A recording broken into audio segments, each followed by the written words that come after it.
Can I ask a question? Now, if you're anything like my third grade teacher, Mrs. Duncan, you probably just sarcastically muttered to yourself, I don't know, can you? But this is not a question that I'm asking you. This is a question I was asking myself in the summer of 2020 as I was trying to make sense of all that was going on in the world around us. We were in the throes of a racial and social justice reckoning, the likes of which my generation and younger have never experienced. One of the most hate-filled and animosity-filled presidential elections was just getting ramped up. And of course, we were in the grips of a once-in-a-century pandemic that in so many ways caused the rifts between us to widen rather than bring us together. Feeling this tension within myself and in so many of the conversations that I was having, that something must be done, while at the same time feeling too small and insignificant to fight the battles that were raging, I did what any stereotypical millennial would do, and I started a podcast.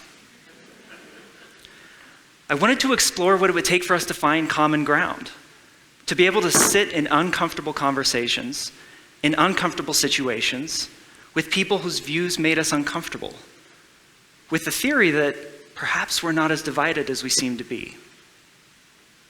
I didn't have the answer. I'm certainly not the expert. I was just asking myself, can I ask a question?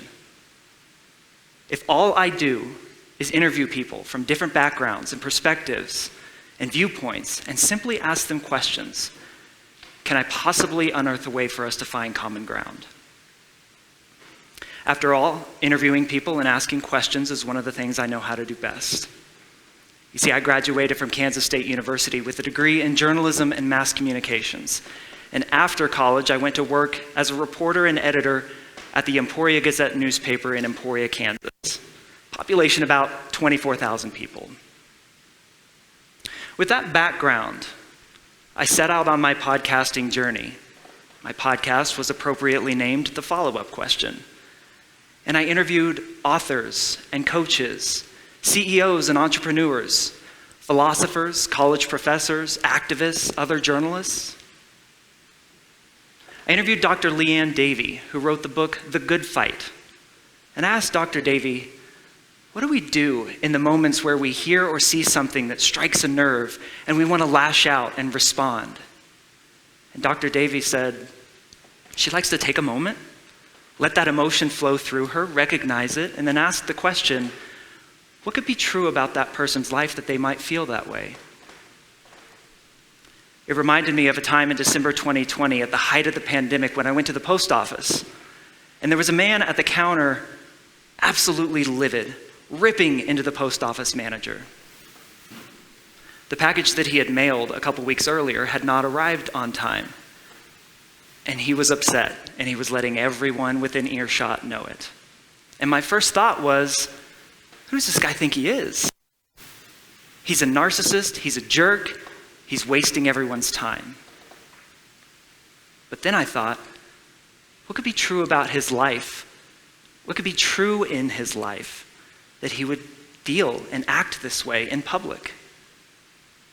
Perhaps the thing that he had mailed was the memento of a loved one who had passed away, and he wasn't able to attend the funeral. Much like I wasn't able to attend the funeral of my own grandmother earlier that year. I interviewed Modest Miller, a dialectical and behavioral therapist, and I asked Modest, how do we stop shoulding all over each other? You should do this, you should say this, you should be this, you should vote like this, you should believe this. And Modest told me, it's easy to recognize the truth in your own opinions. The hard part is understanding and recognizing the truth in other perspectives and recognizing the truth that is missing from your own. Several years ago, my wife and I were driving to a Kansas State football game on a back road in Kansas when I got pulled over for speeding. And it very quickly became evident that the sheriff's deputy suspected me of driving under the influence.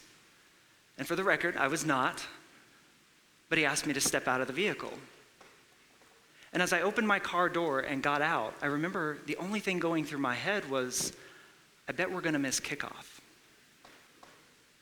I stand here today with the uncomfortable truth of knowing that had I looked differently than I do, that probably would have been the least of my concerns.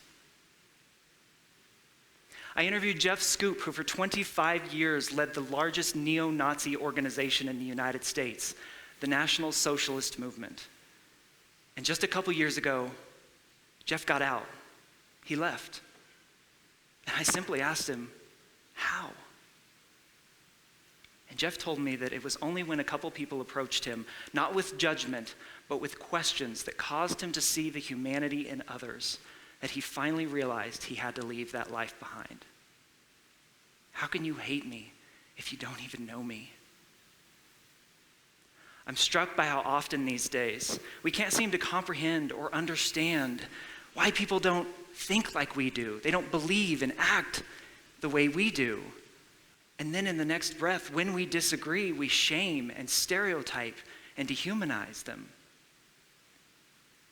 Kind of like calling for unity, and then in the next breath, calling millions of people a basket of deplorables.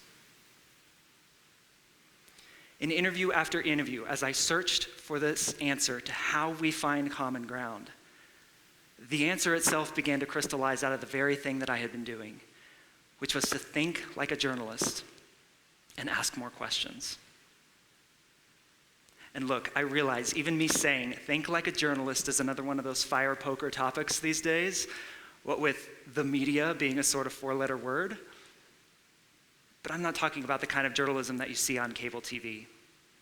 Most of the time, that's not even journalism.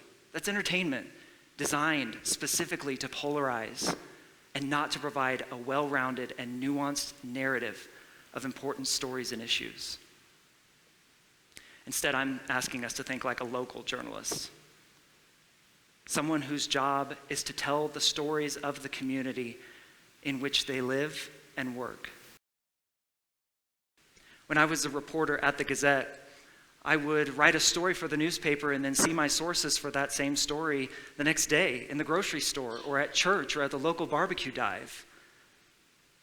I was a participant in the county fair in tractor pulls and dunk tanks and in a game of donkey basketball in a packed high school gymnasium on a Tuesday night. And yes, donkey basketball is exactly as it sounds. I tried to play basketball while riding a donkey. I have the pictures to prove it. But I was every bit a part of that community as I was tasked with telling its story and asking questions of it. And in the same way, we are a part of the society that we want to see improved. But far too often, when we disagree, we try to remove ourselves, set ourselves apart, and label the people with whom we disagree as those people, as other. We have this warped view of conversation, fueled by the fact that on social media, we rarely, if ever, have to interact with the target of our anger or our disagreement. We can sling our arrows and never have to deal with the ramifications of where they may land. We are quick to reduce everything into a false duality of choice. Right versus wrong, good versus evil, fair versus unfair. You're either with us or you're against us. And every comment that we contribute aims for the kill, for the mic drop moment, rather than being seen as an opportunity to learn and grow and share. There is what I call a third way, but it's uncomfortable because it feels opposite of everything that we feel pulled to do. And it all comes back to asking more questions. What that person just said made me so angry. Why? And why would they believe that? You and I disagree on this issue. Can you help me understand how you came to your beliefs and your views? It's not easy, because asking questions is not easy. It's hard not to come off as condescending.